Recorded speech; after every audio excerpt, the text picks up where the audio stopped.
Alright, today we're going to be talking about the top 10 events in period 1. This video will only be about innovations, creations, or discoveries that impacted the development of civilizations. It will not be talking about policies. For number 10, we have the development of math. So Mesopotamia develops the 60-base system of measuring. We use this to measure time, 60 minutes, 60 seconds, and so forth, and this helped them measure time, and we still use it today. We also get the development of the number 0, and this changed the way we count, and it was very fundamental aspects for how we count today. For number 9, we have the advancement of astronomy and the creation of calendars. So Egypt created a 365-day calendar, and it was very accurate, just slightly off, but we still use it today. Mayans had their own calendar system, but they were able to use it to predict eclipses way into the future, and they actually predicted like hundreds of years into the future, and it was very accurate. So they were able to tell time and center religious rituals around certain observances in the sky. And this was really important because it showed how advanced they were. They were able to calculate something very accurately using the limited technology they had. For number 8, we see the domestication of horses. So horses were starting to be domesticated in China and Central Asia. Now this made workload a lot easier. It's easier to farm, they can travel more, and it also helps facilitate trade. Now they can carry things across without having to physically hold it. And this also led to some developments in war. Now with animals and horses, it makes it a lot easier to conquer other places. For number 7, we have the development of boats. Now with boats, they were able to travel and explore. This was very important because it helped with colonization, and with boats, people were able to claim new lands and build stronger empires. It also changed the way that people fought. Now they can fight on water without having their armies on land and destroying the land that they live on.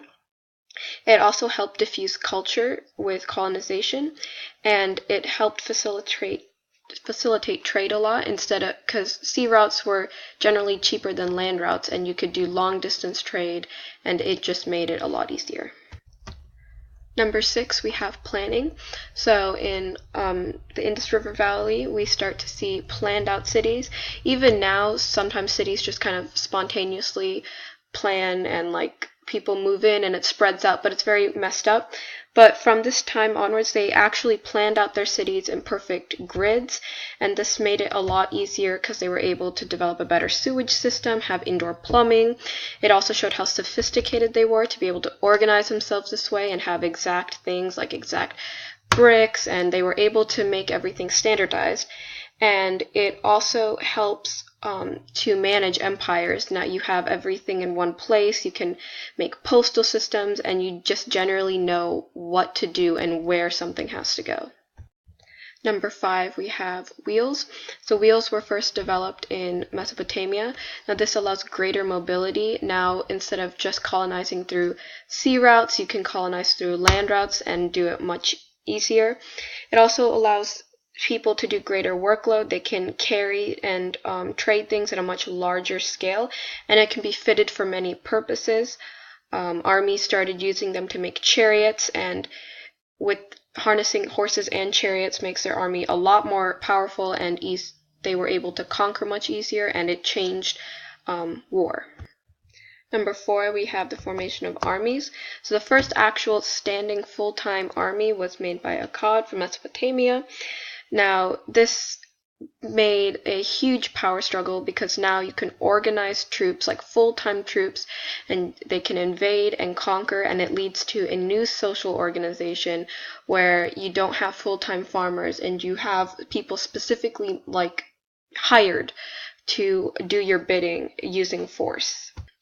With these armies, they can force cultural diffusion and take over people, and ideas are spread and diseases are exchanged. Number 3, we have complex irrigation techniques.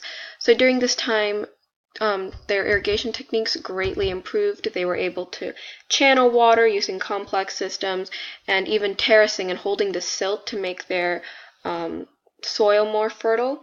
So this allowed people to live in places that were previously inhospitable, and it leads to greater yields for crops, which then in turn leads to population increase. And they were able to farm in more difficult areas, and it also helps with expansion and colonization. Now they don't have to be right next to a river. They can divert the river. They can spread out more to places that they wouldn't be able to before. And it also leads to water being used for many other things, like with the diverting of water, they can use it for plumbing and for sewage. For number 2, we have metallurgy. So different types of metallurgy develop separately across the world. We have like iron, copper, bronze metallurgy. So this leads to better tools that last longer, and so they can make an increased farm yield, and that leads to, more food is always better. And we also get better weapons. So it's better weapons. Armies can conquer easier, the ones that use it, especially if they're going against an army that doesn't use them. And they can also stop rebellions a lot easier. Like in the some dynasties, like the Shang dynasty, the Zhao dynasty, they would actually monopolize on iron resources and bronze resources so that rebels couldn't get hold of them and make their weapons and rebel. And this also, again, created a type of power vacuum because of the struggle to find the resources. Some areas didn't have them, so they would try and take over others to get that resource. And for the most important development, I chose written language. So we see written language around the world develop. In Mesopotamia, we see cuneiform. In Egypt, we see hieroglyphics. In China, we see their pictographical script. And the Phoenicians actually made the first phonetic language. Now, this language was used for trade and to communicate. They could make contracts instead of saying things orally and then getting the message mixed up. They now had a definitive way to say this must be done, and history can actually start to be recorded. Before this time, we'd have to make educated guesses on what happened, but now that they can actually record history, we can see what happened through the perspective of the people during that time. And many of these early languages laid the foundation for languages to develop in the future, and it created some sort of standardization throughout the empire. So this concludes the top 10 events that happened in period 1.